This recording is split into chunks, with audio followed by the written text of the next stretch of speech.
Understanding holiday rotation, a guide for English language learners.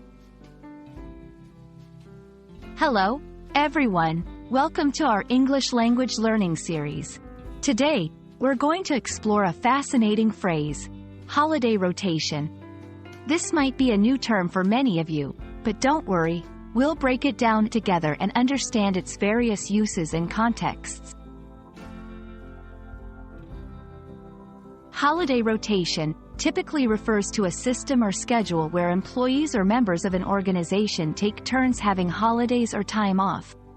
This is common in workplaces that operate year-round and need to ensure continuous operation, such as hospitals, hotels, or police stations.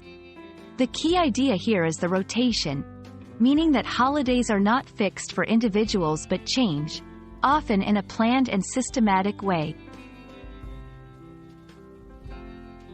To better understand holiday rotation, let's look at some examples.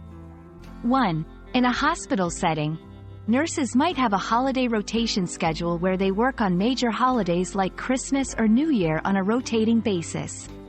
One year a nurse might work on Christmas, but have New Year off, and the next year it could be the opposite. 2.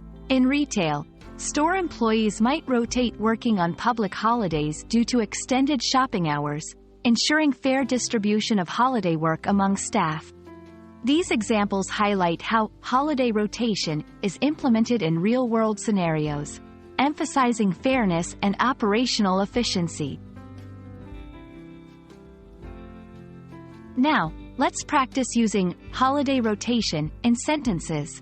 Our team uses a holiday rotation system to manage Christmas shifts. I'm on holiday rotation this year, so I'll be working during Easter. Notice how the phrase is used to describe a scheduling system for holidays. That's all about holiday rotation. It's a handy phrase to know, especially in the context of work and scheduling. We hope this video helps you understand and use this term more confidently in your English conversations. Thanks for watching, and see you in our next lesson.